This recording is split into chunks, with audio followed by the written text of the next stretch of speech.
very excited to have Blair from Heat Pumps Now here just to share a really touching story for him.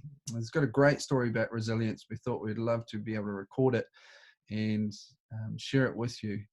I'd just love to note, obviously, that he does brush issues of anxiety and suicide. And so we just wanted to give you a heads up about that in this story, that if you are finding it very difficult, we're going to put services and help phone lines and in the video description. So I encourage you guys to reach out if this does hit a chord. So yeah. Anyway, welcome, Blair. Good morning. Do you want to just introduce, Blair, what you're involved in, what the business sort of category you're in? Yeah. Hi, everybody. Welcome to this awesome link. I'm Blair from Heat Pumps Now. I'm one of the directors. We've just clocked over 6 years, ironically. Well, we've been in lockdown, so we're very, very pleased about that. Things are going really, really well. We're encouraged by the future, but we know there are industries that are facing some really tricky A, decisions and B, futures. So, yeah. So Blair, I mean, it's pretty full on for people at the moment, especially with their business. If they are directing or running their business, cash flow and financial hardship is something that people can resonate at the moment. And you've got a story about that that you went through in your own business a couple of years ago. So I just want to explain, I guess, the story around that. Yeah, thanks, Mitch. Yeah, so resilience has been a huge part of our journey. About 18 months ago, we were ticking along quite nicely. In May, it might even be nearly longer than that now, but May 2018, we had a record month and then proceeded for the next 2 months to watch sales drop dramatically. They basically tanked. So by the end of July, which is basically coming towards the end of our peak season, we was just seeing sales tank. We'd taken on a really big commitment of a new salesperson, and it really wasn't working out for us. And there was a really big problem for us. We had no plan B. Coming out of peak season, July, August 2018, we had no cash reserves, we had no savings, and sadly, we hadn't put aside for tax either, not knowing what was coming, having come off a record year the year before. In short, we were basically going down the toilet about August 2018, very, very quickly financially. And when we're talking numbers, I'm talking some pretty big numbers in the 6-figure, and just remembering there's no plan B. Mitch, so the problem with that is internally for business owners, things do go dark. And I do title this next bit My Darkest Hour. Certainly was in my life. So in August 2018, I hadn't slept for weeks. We had, kids that were getting up in the middle of the night, still very young. Yep. But on top of that, I was starting to get pretty anxious, and I'd had a few challenges with this earlier in life. Not major ones, but it had started to really come up inside me. So it wasn't uncommon to be awake at 4 a.m. in the morning, worrying, stressing, and the anxiety was just getting worse and worse and worse. And then on Tuesday, the 14th of August, I had what could only be described as a massive anxiety explosion. I woke up in bed. I was completely drenched in sweat. I was absolutely soaking.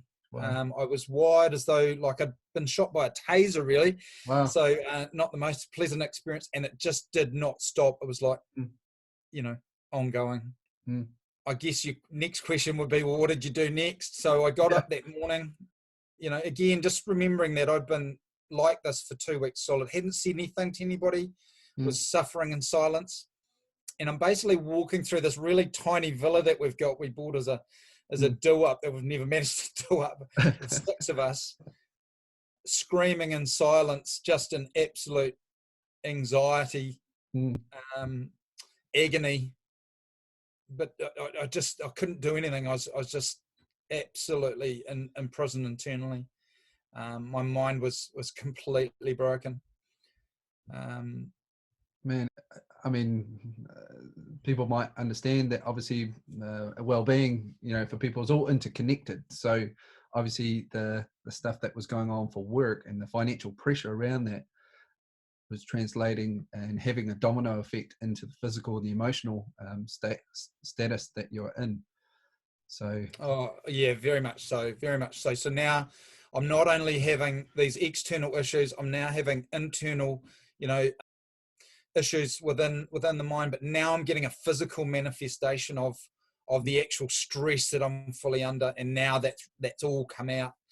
Just a note at this point that I had not said anything to anybody. I was completely suffering in silence. I was completely alone, and I know there's business owners out there right now that maybe even feel that way, and we'll talk about that soon. Basically, from there, I sat in my lounge, and the only thing I could say, and it was out loud, in a whisper, but the only thing I could say was this like little prayer, reaching out to the big wide open expanse of the universe, was basically, oh God, oh God, oh God, what the hell am I going to do now? That was literally the limit of it. Wow. I guess another question that comes up often when we talk about this type of resilience is, did I go through some dark days? And Mitch, honestly, to be completely honest with you, absolutely yes. There were 2 times that I went probably to the edge as far as you can go, but for some reason or another didn't take that final step. I won't go into that today, but I know there's people out there that will be challenged by similar thoughts and similar to get actions. to that mindset, obviously it's a pretty big story for you, and were you quite shocked to get to that point where you're like, how did I get here? No, the problem is there's a saying that I think it's in the Bible somewhere.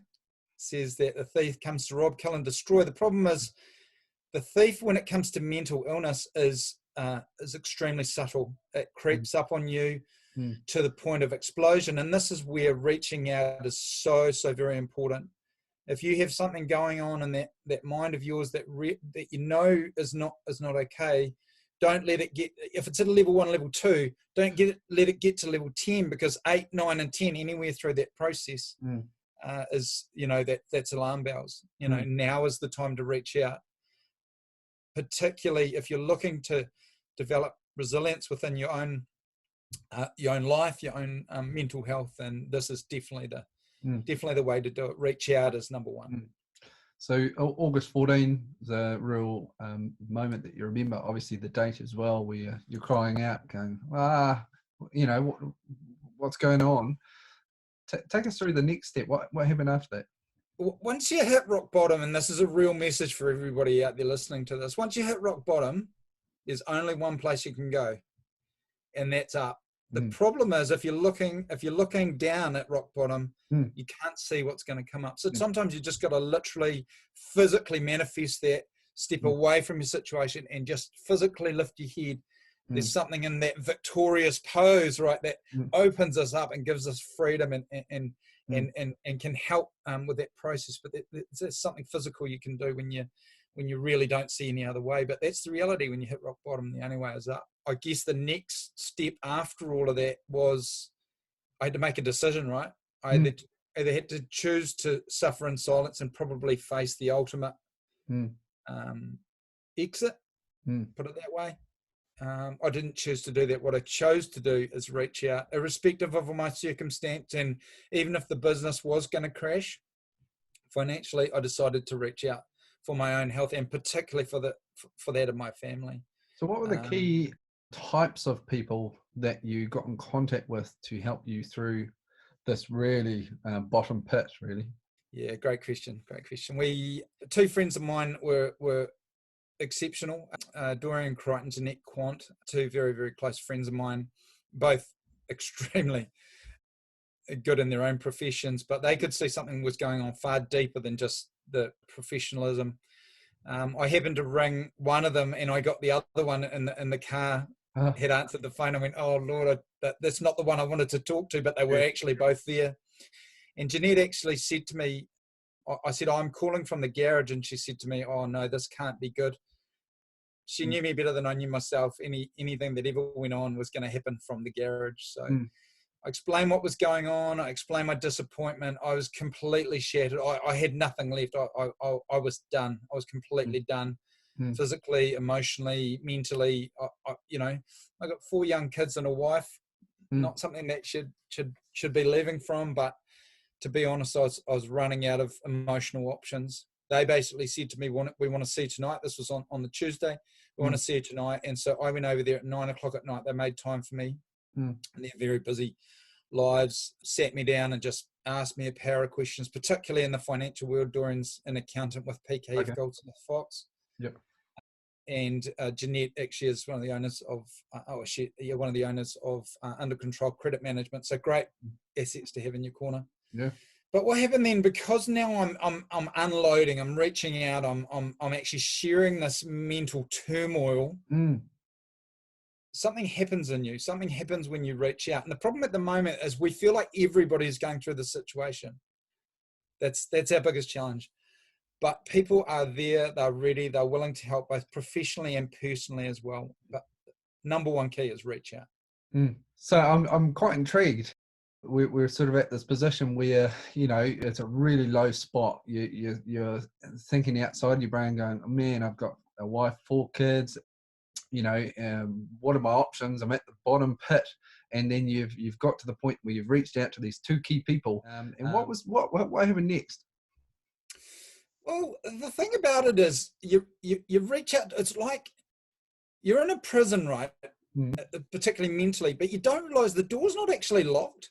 So if you push through that door, oh, hello, all of a sudden things start to change. Now, if you think of your financial world and your emotional world following one another, your emotional world turns before your financial world ever does. And so the thing about it, if you get that right, then you get clarity right. So all of a sudden I realized, hey, I'm going to reach out to my wife. Can you believe that? She was the 3rd person to know. So I explained to her the situation, explained what was at risk. We didn't have any trust cover. Everything we had, we'd burned the boats, man. This is it. This is only the only plan we had. And this is it. And I explained what was going on. I explained financially where we're at, and not something we really ever discussed. She looks after the kids, which is fantastic. I worry about the business side of it. But it didn't seem to faze her. I don't think she realized that just the gravity of the situation, or maybe she did, but it's not really her, focus. So I'm intrigued, like what was it like, the build-up of anticipation of how she would react and then the reality of how she did react? I was broken, man. I was so broken to have to go and confess this to her. You would not believe the internal disappointment I had of saying, you know what, I just think I'm an absolute failure. I've mucked this up for us as a family. I've mucked this up for our employees, our team. It's been going so well for so long. We're a rising star. We'd won awards. We'd become Mitsubishi Black Diamond customer, which is just unheard of. We did that in 3 years. This guy's been in business 15 or 20 years that haven't done it, so we really were the big success story, and everything's going down, over the cliff. But she didn't flinch, man. She just like, oh yeah, basically come what may, we're in this together. Man, that's awesome. And then, having gone into that feeling like a complete failure and walking away thinking, you know what, I think we're going to be okay. I don't know what that looks like, but I think we're going to be okay. But that reassurance would have done the world for you. Well, again, a real message of resilience for today, right? It's what we're looking for in an uncertain time is certainty. And to be honest, I went and had some counselling after the one session. Ironically, the guy said to me, you've done what we would normally do in 3 sessions and one, just come back when you need me. So that was fantastic. That's cool. But the big thing that he talked about was in an uncertain times, we're looking for certainty. So there's 3 real keys in here in terms of mindset. When we look at the past, we can think of regret. When we look at the future, we can think of fear. Now, in this moment, is the only moment we can control. So what is it that's in your control right now? I can choose to talk to you. I can choose to use the words that I've got. I can choose to look out the window. We have to get back in the present moment to really get that clear headspace. So for some people, this time is actually going to be really, really beneficial. They work like crazy hours. Mm. You know, you think about real estate agents, you know, the myth is that they hardly do any work and get paid lots of money. I know that's not true. I know a lot of them that work 7 days a week, Yeah. extremely hard, you know, and we just don't see that. And I think this time in particular is good, particularly for planning. But personal development is another really big one, which has been one of the keys for me for resilience. Reading is massive. And ironically, I've just finished a book last night, hurriedly, in time for this today, called The Resilience Project. A guy in Australia's written it. Probably one of the only books that I've ever read to make me shed a few tears here and there. But if you're looking for a good read over the break, The Resilience Project is definitely one. Yeah, that's awesome. And coming through that, because this was it 2008 you went through this? Was it 2018? 2018, yeah. Yeah. So, I mean, we are today, and I guess we're 2 years on. You're facing similar environments around like, oh, you know, what's the future going to hold? But what's your response to today versus what you went through 2 years ago? Yeah, but bit of an unfair question, because the thing is, I've been through it already. Yeah. But I know there's plenty out there that won't have. And for some, we saw just yesterday Flight Centre with their 56 stores, and that's a lot of people to be made redundant. Yeah. Pretty obvious, pretty quickly that needed to happen. And I know there was a story that on one day they had $300,000 worth of cancellations. Wow. So, you know, we've got to think of those wonderful people, and we think of those wonderful businesses who have owners and directors that will not have protection moving forward. And it's, you know, the government's been very generous in their support, and that's great. So hopefully that carries on. But what you're talking about is on an individual level of how do we develop resilience ourselves. It's really, really simple. Number one is you have to reach out. You've got to reach out. That's really critical. Seek professional help. Seek out friends. Seek out family. Someone that's going to support you.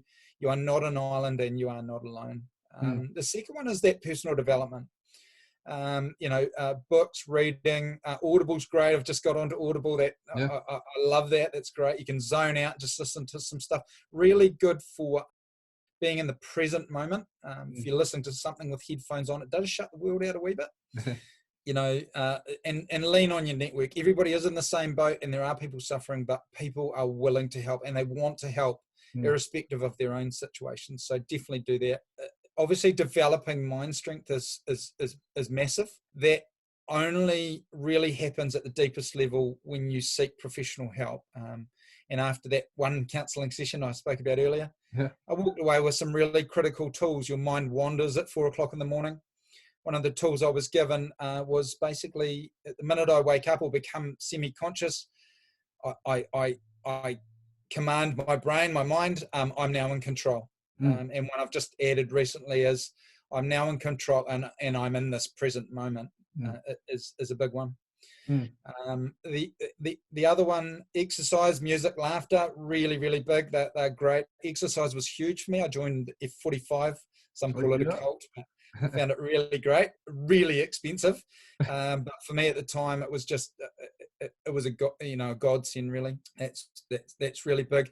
The other one that's come up so very recently for me is the gratitude diary. What 3 things are you grateful for today? And we're encouraged to write those 3 things down on a daily basis. And we do that just before we go to sleep. That is an absolutely magic thing to do. Oh, that's awesome. Well, Blair, there's lots of stuff there. Is there anything finally you want to sort of conclude with that would be helpful for obviously people watching this to really connect with? Yeah, absolutely. So reach out is a big one. I know you're totally available, Mitch, for people to reach out. If people want to reach out on email to me, no worries at all. I'm obviously going to point you in the right direction. But you are not alone. People have been through this, and we're here to support you. But the one thing that I will say from the great Winston Churchill is we will never surrender. And I think that's one thing we need to keep in mind going forward. That's awesome. I really appreciate your vulnerability. It's not easy to talk about hard stuff, especially talking about things that make you feel like, oh man, I was just in a really hard place, dark place. So just appreciate your vulnerability to be able to share so other people can hear and connect with and help themselves. It's awesome, Mitch. Thanks heaps.